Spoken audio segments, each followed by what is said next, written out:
Yetiştiğimiz kültür ortamı itibariyle taklidi bazı şeyler var bizde. Mesela çevremizde annemiz, babamız veya devam etmişsek bir Kur'an kursu veya birkaç defa gitmişsek şayet cami, işte orada esasen böyle ne kalp derinliğiyle, ne mantık derinliğiyle, ne ruh enginliğiyle alıp sindirdiğimiz, içtenleştirdiğimiz bir iman yok yani. Taklit.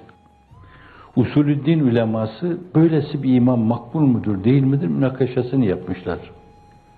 Fakat herkes ilk defa eşhedü en la ilahe illallah demekle hemen bu seviyeyi ihraz edemediğinden dolayı işin mebdeinde bir taklit meselesi söz konusu. Taklidi iman makbuldür demişler. Fakat o insana kalıcılık vaat etmez esasen. Nazari bir şeydir o. Görmüşün, almışın, taklit etmişin. Belki hani günümüzdeki bu iman zaafının esasen Allah'tan kopukluğun Efendimiz sallallahu aleyhi ve sellem'i andıkları anda fersah fersah ondan uzak bulunuşun arkasında bu taklit vardır.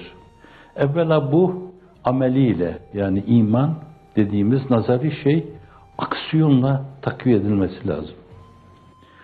Sonra ikinci derecede yaptığı şeyleri şuurluca yapma.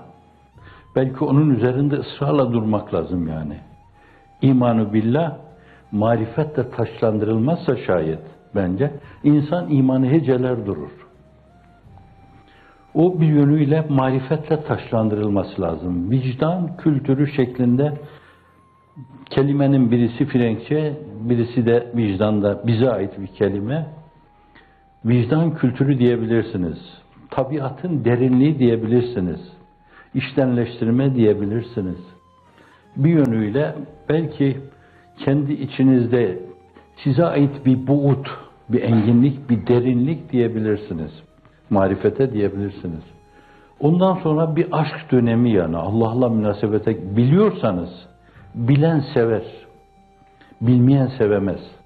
İyi biliyorsanız içinizde ona mülakku olma iştiyakına kadar meseleyi götürebilirsiniz. Yani acaba ne zaman benim tezkeremi dolduracak? Madem burası bir talimgahtı, bir askeri kışlaydı, ben de bir nefer gibi burada bir eğitim gördüm. Öbür tarafı tamir etmek üzere burada koştum durdum.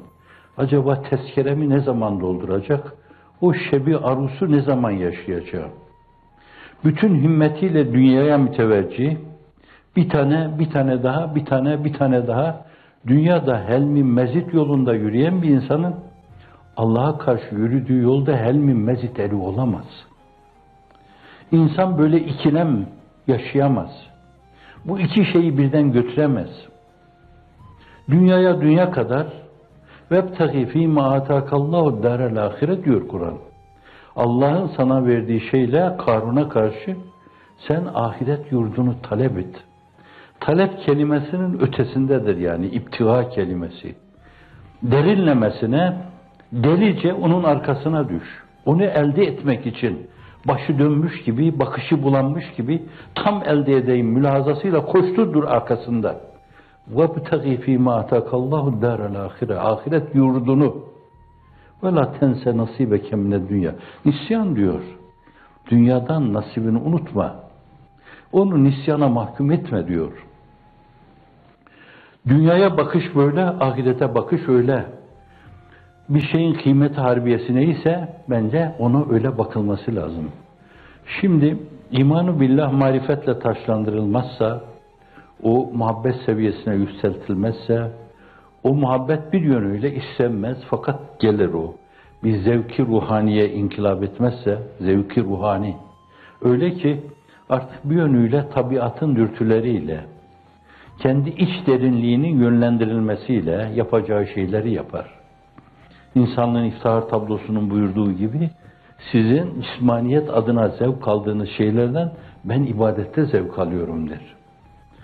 O ibadeti öyle bir iştiyakla yapıyorum. Angarya kabilinden değil der yani. Bu açıdan da yani insanlar çok kitap okuyabilirler, çok kitap yazabilirler. Belki çok güzel şeyler de konuşabilirler.